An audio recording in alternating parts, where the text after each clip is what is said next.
सबको जय मसीह की। प्रभु यीशु मसीह के नाम से आप सबका स्वागत और एक नया विषय का हम शुरुआत करने जा रहे हैं, जिसमें बहुत सारे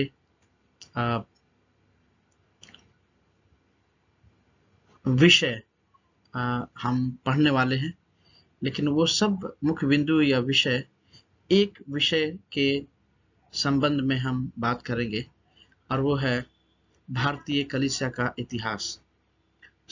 जैसा कि हमने पहले पढ़ा कि जो विश्व का इतिहास है, कलीसिया के विषय में विश्व का इतिहास हमने पढ़ा है, लेकिन एक ये नया सब्जेक्ट जो भारतीय कलीसिया का इतिहास, और इसका अर्थ ये है कि हम इस परिचय को जानेंगे मेरे इस लेक्चर के द्वारा कि भारतीय कलीसिया का इतिहास क्या है और कैसे जो है ये विकसित हुआ, और इसका मुख्य क्या क्या ऐसी चीजें हैं जो हम समझ सकते हैं। जब इतिहास के प्रस्तावना या इतिहास के प्रारंभ के बारे में हम बात करते हैं, तो कलीसिया के इतिहास को क्यों पढ़ना जरूरी है, ये बात हमें जानना आवश्यक है। कुछ लोगों को ऐतिहासिक तिथियां एवं उसके तथ्य जो हैं बहुत ही बेकार लगती हैं, बहुत ही बकवास, और जिसको उबाऊ या बोरिंग बोलते हैं, और गई गुजरी कहानियां, कथाएं इस प्रकार से महसूस होती हैं, और वो समझते हैं कि इतिहास जो है इसमें कुछ रखा नहीं है पढ़ने से, और ये बहुत ही बोरिंग है। लेकिन जब इतिहास के बारे में हम इस प्रकार से सोचें तो हमारी आंखें खुल जाएंगी। लिखा है कि ऐतिहासिक धरोहर की रक्षा एवं शिक्षाओं का अध्ययन हमें विशेष उद्देश्यों की ऊंचाई और उनके सपनों को छूने में सहायता प्रदान करता है। इतिहास जो है, पुरानी बोरिंग बात कितने लोगों के लिए हो सकती है, लेकिन ये भी हमें समझने की जरूरत है कि ये हमारे लिए एक धरोहर है। अगर ये इतिहास नहीं होते तो भारत में मसीह और मसीहियों का क्या की दशा हुई है, और कैसे ये उत्थान हुआ है, कैसे भारत में ये सब बातें हुई है, वो हम नहीं जान पाएंगे। और इसलिए ये एक प्रकार से हमारे लिए धरोहर है, और ये हमें शिक्षा के मामले में, अध्ययन के मामले में एक बड़ी ऊंचाइयों पर उद्देश्य है इसका कि वो हमें ले जाता है, और उसी समय में वो ऐसे सपनों को छूने के लिए प्रदान मतलब करता है सहायता, जहां हम अपने सोच से परे, अपने सोच से बढ़कर भी बहुत सारी चीजों को प्राप्त कर सकते हैं। जब आप भारतीय इतिहास को पढ़ेंगे आने वाले कुछ लेक्चर्स में, तो ये आपको क्या क्या चीजें प्रदान करेगा, क्यों ये पढ़ना जरूरी है, इन चीजों को मैं एक दो बिंदुओं से जो है आपको अवगत कराऊंगा। भारतीय इतिहास जो है हमें प्रेरणा देता है। जब भारतीय इतिहास को आप पढ़ते हैं तो ये आपको प्रेरणा देता है, और प्रेरणा बहुत से प्रकार से ये आपको मदद कर सकता है। प्रेरणा ये कि आपको इतिहास को जानने के बावजूद कि कौन कौन से उनके ऊपर विपत्तियां आई, फिर भी आपको ये एक प्रेरणा देता है ताकि मसीहियत को और भी आगे बढ़ा सके और मसीही जीवन को जी सके। इस बात की प्रेरणा आपको देता है। प्रेरणा इस बात की भी देता है कि उनकी कौन कौन सी कमियां थी, और उन कमियों से हम अलग रह करके, दूर रह करके हम और भी मसीहियत को आने वाले भविष्य में कैसे आगे बढ़ा सकते हैं, इस बात की प्रेरणा देता है। दूसरा जो है, भारतीय इतिहास का पढ़ना या इसको जानना जो है हमें प्रोत्साहन देता है, और बहुत सारे ऐसी चीजें जो है आप इस इतिहास में पढ़ते हैं जो आपको बहुत ही प्रोत्साहित करता है। नहीं, अब मैं चुप नहीं बैठने वाला, या अब मैं आलस नहीं बटोरने वाला, क्योंकि लोगों ने अपना जीवन न्यौछावर कर दिया मसीही समाज के लिए या मसीहत को आगे बढ़ाने के लिए। तो इस प्रकार से जो है आपको एक बूस्ट या आपको एक प्रकार का प्रोत्साहन देता है ताकि मसीही इतिहास के द्वारा आप आगे बढ़ सके। तीसरी बात ये कि ये सुधार देगा। ये मसीही जगत या कलीसिया या मसीही मिशनरियों या जो विश्वासी लोग हैं उनके जीवन में बहुत सारे सुधार को लाता है। मैंने पहले ही बताया कि उन्होंने भी उस समय में भी बहुत सारी ऐसी कमियां या गलतियां हुई या बहुत सारे ऐसे सताव हुए जिसको उन्होंने नजरअंदाज किया या जिसके वो शिकार हो गए। लेकिन अब क्या हो सकता है, उन चीजों को देख करके हम बहुत सारे बातों को सुधार सकते हैं और उन सारी चीजों को जो उन्होंने गलती के रूप में किया उसको हम क्या कर सकते हैं, अपने जीवन में सुधार करके हम मसीही जगत को या मसीही सेवा को, मसीही समाज को हम आगे बढ़ा सकते हैं। तो चौथी बात, चौथा मुख्य बिंदु जो हमें इसको पढ़ने से प्राप्त होता है, भारतीय मसीही या भारतीय इतिहास को पढ़ने से ये होता है कि यह हमें ज्ञान देता है। हम बहुत सारी बातों के विषय में अनभिज्ञ हैं जो भारतीय मसीही इतिहास में हुआ है। और जब मैं इतिहास को पढ़ा करता था तो मैंने अपने पूरे समय में जो भी इतिहास पढ़ा वो या तो मसीही इतिहास का एक छोटा सा झलक भी होगा या नहीं होगा, लेकिन कई बार नकारात्मक चीजें भी जो इतिहास हम सब्जेक्ट अपने क्लासों में या अपने स्कूलों में पढ़ते हैं कई बार नकारात्मक ही होता है।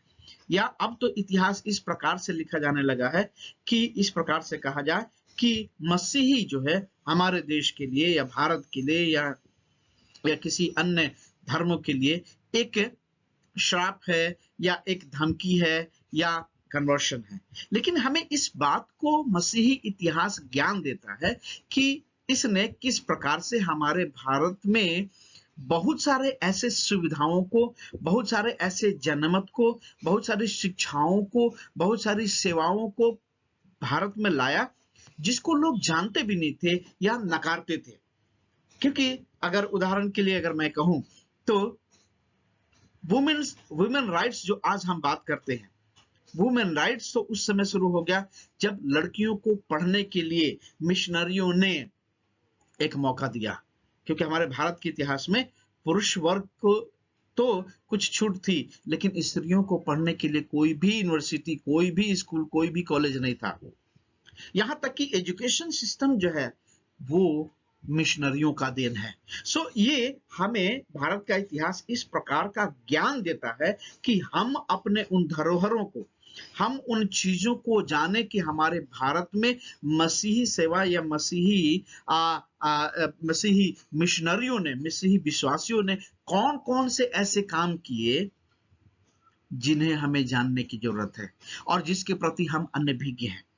क्योंकि यदि हम अनभिज्ञ या अज्ञान रहते हैं तो कुछ भी लोग हमें शिक्षा देकर के कुछ भी इतिहास पढ़ा के चले जाते हैं और वो आजकल आने वाले समय में भी होने वाला है कि लोग अपने रीति से इतिहास को लिख रहे हैं। और मसीही इतिहास के विरोध में भी बहुत सारी बातें जो है आपको आने वाले समय में या अभी भी बहुत सारी किताबों में मिलेंगी। तो यदि हमें मसीही इतिहास का ज्ञान नहीं है तो हम उसकी तुलना या हम उसको जवाब नहीं दे पाएंगे। और इसलिए मसीही इतिहास का ज्ञान होना आवश्यक है। सो पांचवी बात जो है, पांचवी मुख्य बिंदु वो ये है कि सेवा एवं प्रत्युत्तर देने के लिए तैयार करेगा। ये हमें भारतीय इतिहास को जब हम पढ़ते हैं तो हमें ये सेवा कैसे करना है और किस किस क्षेत्र में या किस लेवल पर करना है, ये भारतीय इतिहास बहुत सारे ऐसे बातों को हमारे सम्मुख में ला सकता है। या किस प्रकार से हमें इस प्रकार से तैयार होना है ताकि आने वाले हर एक प्रकार के विपत्तियों का सामना हम कर सके, हर एक प्रकार के ऐसे प्रश्न जो हमारे सामने आने वाले हम उनका उत्तर दे सके। जैसे कन्वर्शन, और यदि भारतीय इतिहास को हम न जाने तो हम ऐसे लोगों को उत्तर नहीं दे पाएंगे। ये भारतीय इतिहास का पढ़ना जो है हमारे लिए एक बहुत बड़ा कारण हो सकता है कि हम लोगों को मुंह तोड़ जवाब दे सके, या लोगों को हम निरस्त कर सके, क्योंकि वो जब मसीही इतिहास या मसीहियों के ऊपर हावी होना चाहते हैं, उनको ध्वस्त करना चाहते हैं, उनको मिटाना चाहते हैं, हम उनका जवाब दे सके। एक व्यक्ति आज ही मेरे से इस प्रकार से कहा कि छंगाई के लिए हमें सेवक या मसीही ऐसे जो प्रचारक हैं उनके पास क्या जाने की जरूरत है। प्रचारकों को हॉस्पिटल में जाकर के अगर ऐसा करना है तो वो करे, हमारे पास क्या जवाब है। और ऐसे प्रकार के बहुत सारे धमकियां या ऐसे प्रकार के बहुत सारे सवाल मसीही और मसीहियों के ऊपर या मिशनरियों के ऊपर, विश्वासियों को ऊपर कहा जाता है, जिसके चलते हमारे पास कोई जवाब नहीं होता है। लेकिन जब हम इतिहास को पढ़ते हैं तो इस बात को जानते हैं कि लोग जब मसीह या मसीह के सेवकों के पास आए तो उनको चंगाई मिली, उनको बुद्धि मिली, उनको हर एक प्रकार के बीमारियों से छुटकारा भी मिली, वो विश्वास में बढ़े, उनकी बुद्धि बड़ी हो गई, हर एक प्रकार के छुआछूत की बीमारी या छुआछूत के जो जो जो जो जो हमारे देश में एक श्राप है वो खत्म हुआ। क्यों खत्म हुआ? क्योंकि मिशनरियों ने लोगों को जाति भेद भाव से दूर करके एक होने के लिए मदद किया। तो मसीही इतिहास हमें इस प्रकार से हमारी मदद करती है ताकि हम अपने धरोहर को जान सके, हम बुद्धि को प्राप्त कर सके और उसी प्रकार से हम लोगों की सेवा करें और उनको मुंह तोड़ जवाब दे सके। छठवीं बात यह है कि परमेश्वर ने युगों में कैसे कार्य किया। हम इस बात को भी पाते हैं कि परमेश्वर पिछले समयों में किस प्रकार से काम किया। और बहुत सारे ऐसे देश हैं जो अभी या अभी आने वाले समय में आप देखेंगे कि कैसे लोग जो हैं प्रभु से पीछे मुड़ गए, कैसे लोग जो है प्रभु से दूर हो गए। क्यों? क्योंकि उन्होंने अपने जीवन में यदि महसूस नहीं किया, इसका मतलब यीशु मसीह को या परमेश्वर को भी उन्होंने कमजोर मान लिया। लेकिन जब इतिहास को हम पढ़ते हैं, और इसलिए इतिहास का पढ़ना आवश्यक है कि पिछले समय में, पिछले युगों में, पिछले सेंचुरीज में और दूसरे देशों और पश्चात काल में छोड़ दीजिए, हमारे देश में ही, हमारे भारत में ही किस प्रकार से परमेश्वर ने काम किया इन 2000 वर्षों में, वो चीज हमारे ध्यान में, हमारे दिमाग में होना चाहिए। क्योंकि जिस दिमाग या जिस उद्देश्य को कई बार हम अपने जीवन में या लोग बना लेते हैं कि अब पवित्र आत्मा का काम नहीं रहा, अब जो है चंगाई का काम नहीं रहा, अब वचन जो है उतना सामर्थ्यशाली नहीं है, अब जो है इस प्रकार की बातें नहीं होती हैं। इस बात को आप जानिए कि कैसे उन पुराने समयों में हमारे भारत के इतिहास में भी परमेश्वर के चेलों ने, मिशनरियों ने और मिशनों ने अद्भुत कार्य किए और कैसे किए। मसीही इतिहास या इतिहास इटसेल्फ यदि आपको बोरिंग लगता है तो प्रियो, हमें इस प्रकार से उत्साहित होने की जरूरत है, क्योंकि ये आपको प्रेरणा देगा, आपको उत्साहित करेगा, आपको सुधार देगा, आपको ज्ञान देगा और सेवा एवं प्रति उत्तर देने के लिए आपको तैयार करेगा। और परमेश्वर के युगों में या परमेश्वर ने युगों में कैसे काम किया अपने मिशनरियों, चेलों और मिशनों के द्वारा, इस बात को भी आप भली भांति जान पाएंगे। जब आप इतिहास के पन्नों को पलटेंगे तो निश्चित रूप से आपके जीवन एवं सेवा में उपरोक्त बातों को आप जानने लगेंगे। जो आने वाले कुछ ऐसे मुख्य बिंदु हैं जो हम पढ़ेंगे, उन बातों को आप जानने लगेंगे कि कैसे परमेश्वर आपके जीवन में भी परिवर्तन ला सकता है। कैसे परिवर्तन लाया गया? सो इतिहास को पढ़ना एवं जानना क्यों जरूरी है? क्योंकि परमेश्वर के वचन में इसकी आज्ञा का वर्णन भजन संहिता में किया गया है। इतिहास को लिखना, इतिहास को जानना, इतिहास को पढ़ना भजन संहिता में भी हम देखते हैं, और वहां पर लिखा है कि मैं प्राचीन काल की गुप्त बातें कहूंगा।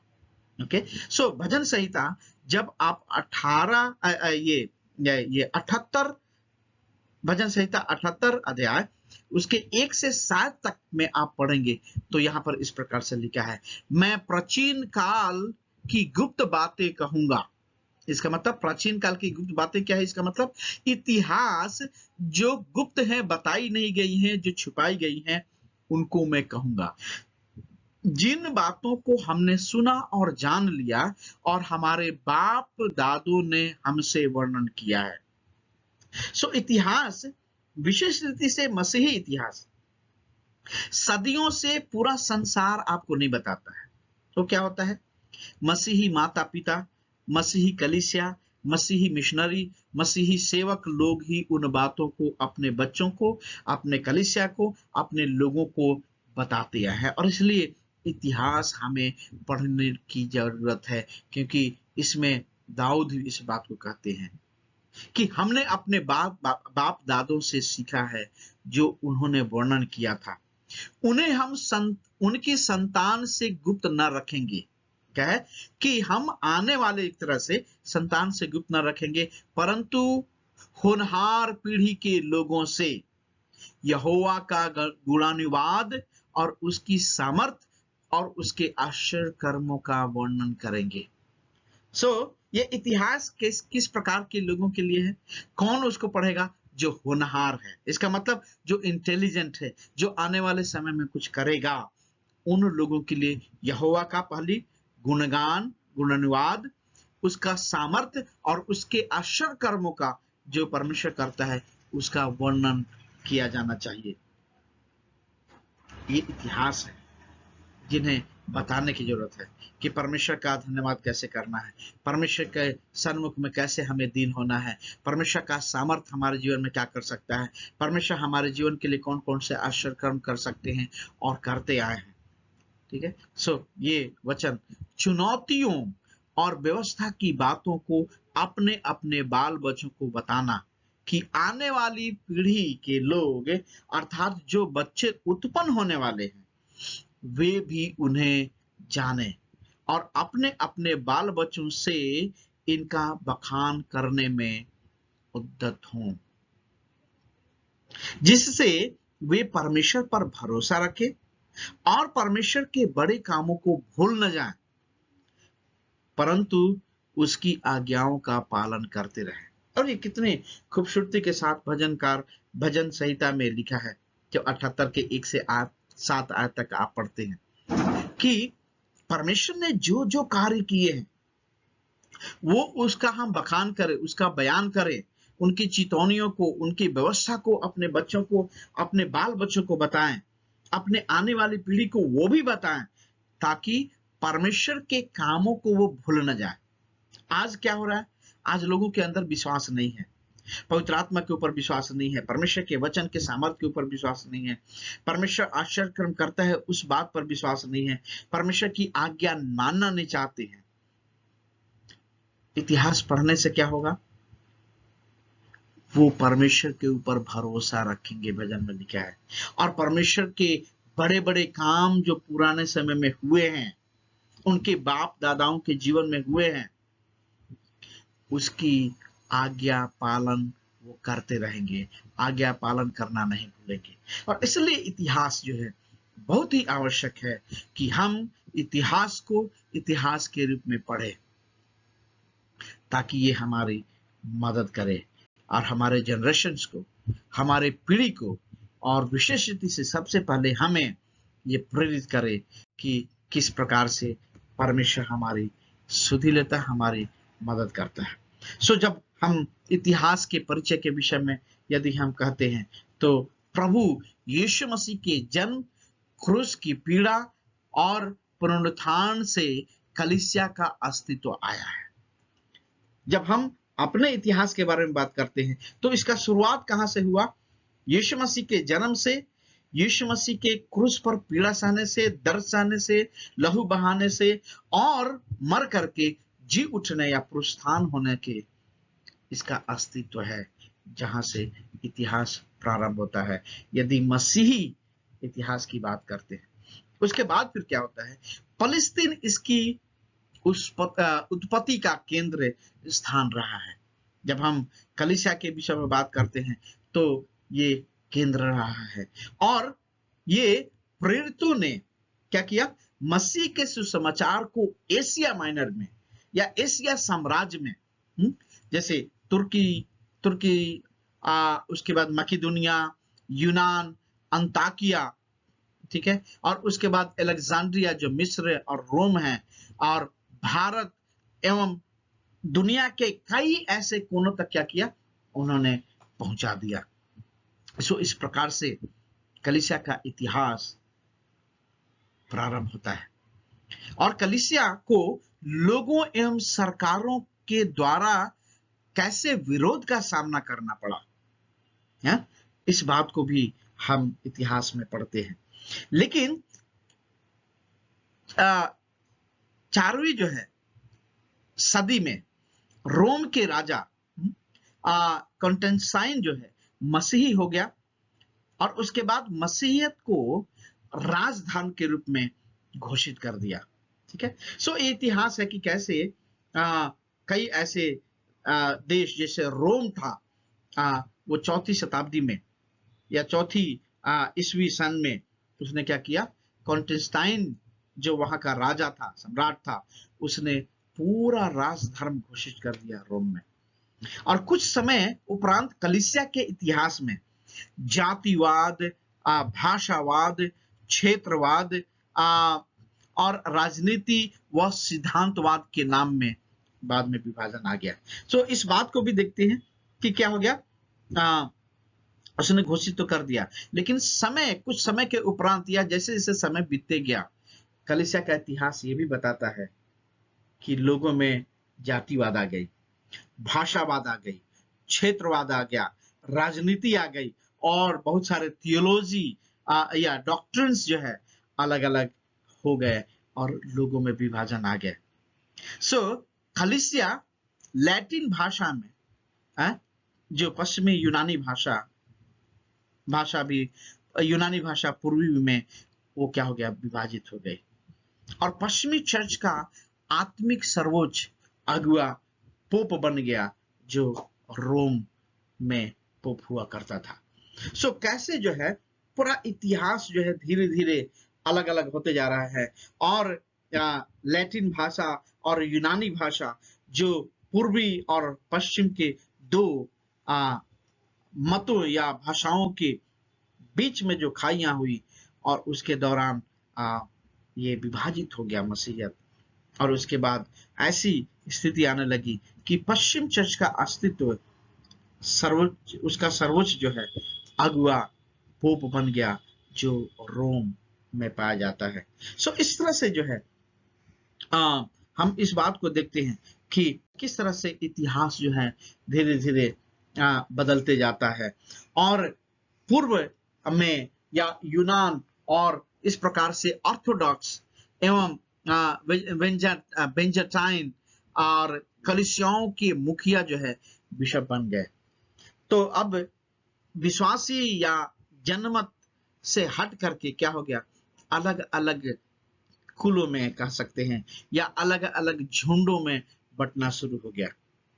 ठीक है, तो इस प्रकार से बिशप जो है, आजकल भी आप देखते हैं कि अलग अलग बिशप लोग पाए जाते हैं, और ये बिशप जो है एक ऐसे मुख्य धारा के लोग बन गए, जो बिशप कहता है वही होता है। तो इस तरह से मसीहत का इतिहास जो है ये अलग अलग स्थानों में अलग अलग रीति से बदलने लगा।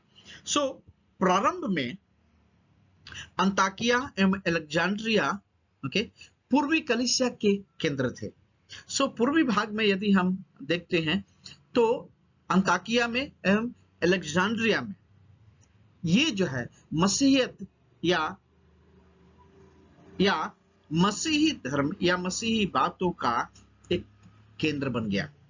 और इसके पश्चात जो है तुर्की जो है एक केंद्र बन गया, जिसको जिसको आ, आ, आ, ये एक ऐसा केंद्र मान लिया गया जो आने वाले समय में एक बहुत बड़ा मसीहियत को आगे बढ़ाना या उसको नियंत्रित करने वाला एक स्थान बन गया, एक केंद्र बन गया।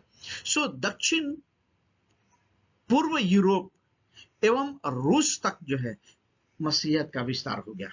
ठीक है। सो मसीहियत इतिहास का हम यदि बढ़ोतरी देखते हैं तो कैसे जो है यरूशलेम से तुर्किस्तान और ये सब अलग अलग स्थान में मसीहत का फैलाव हुआ, और दक्षिण यूरोप में, दक्षिण पूर्व यूरोप में और रूस में भी इसका विस्तार हो गया।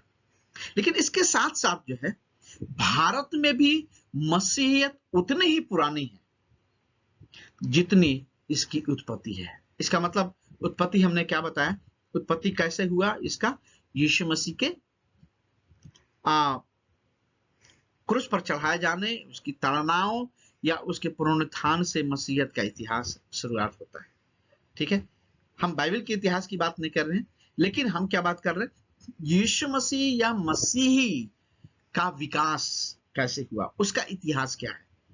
तो भारत में भी मसीहत की इतिहास उतनी ही पुरानी है जितनी इसकी उत्पत्ति है।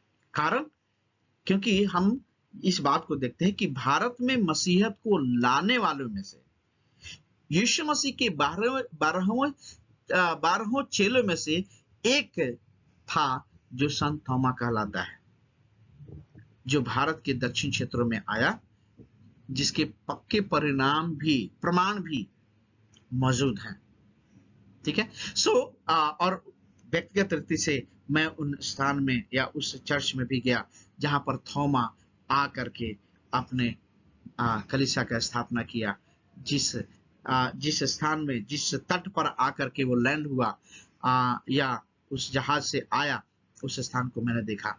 और ये प्रमाण है कि भारत में मसीही इतिहास जो है का उतना ही पुराना वास्ता है जितना पूरे विश्व भर में मसीहत का वास्ता है या मसीही इतिहास का वास्ता है। सो इस प्रकार से हम इस बात को देखते हैं कि मसीही इतिहास जो है इस तरह से आगे बढ़ता जाता है, और हम इस बात को देखते हैं कि मसीही का इतिहास जो है हमारे देश में प्रवेश करता है, और इसकी उत्पत्ति भी वैसे ही प्रारंभ हो जाता है जैसे अन्य स्थानों में उसी समय शुरू होता है। सो केरल एवं दक्षिण भारत में प्रथम सदी में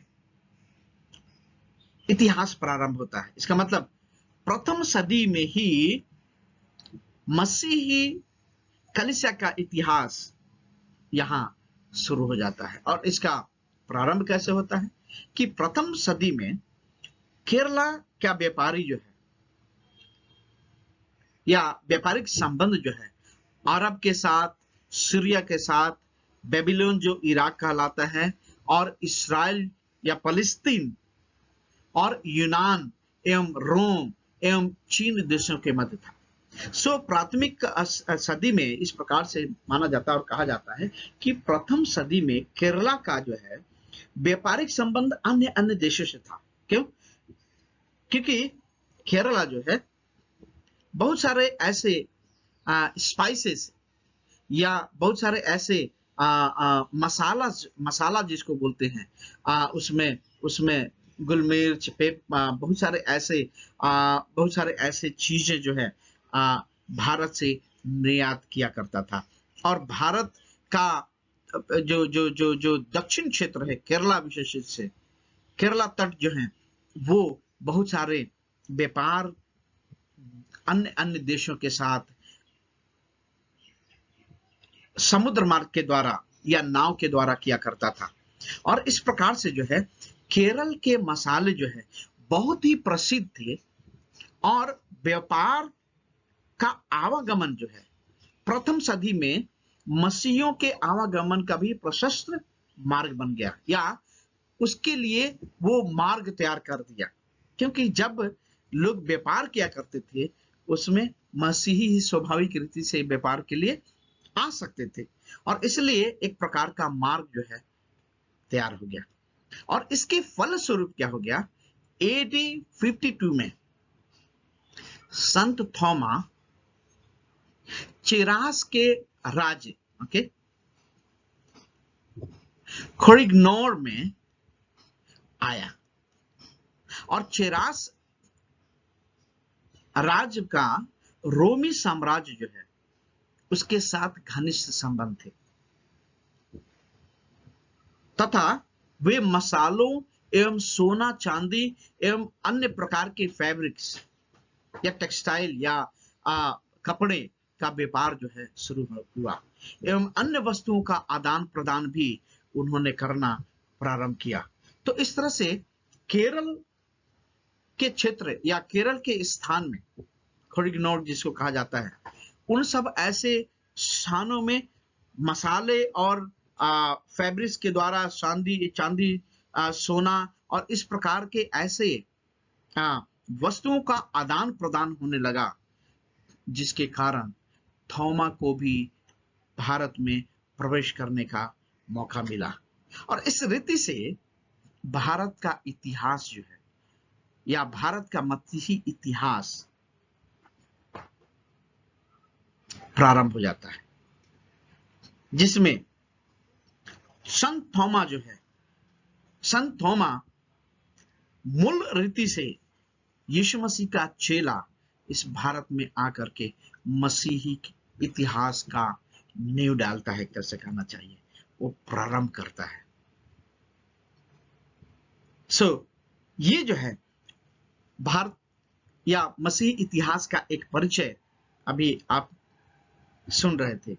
आने वाले लेक्चर में भी मैं बताऊंगा कि किस प्रकार से थोमा जो है एडी 52 में आया, और उस समय में क्या क्या हुई और इतिहास क्या बताता है, उस चीज को हम अगले लेक्चर में देखेंगे।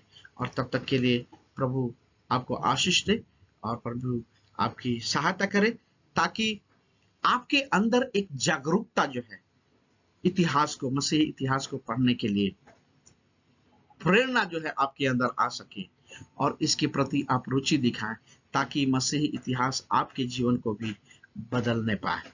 प्रभु आपको मदद करे और आपको आशीष दे।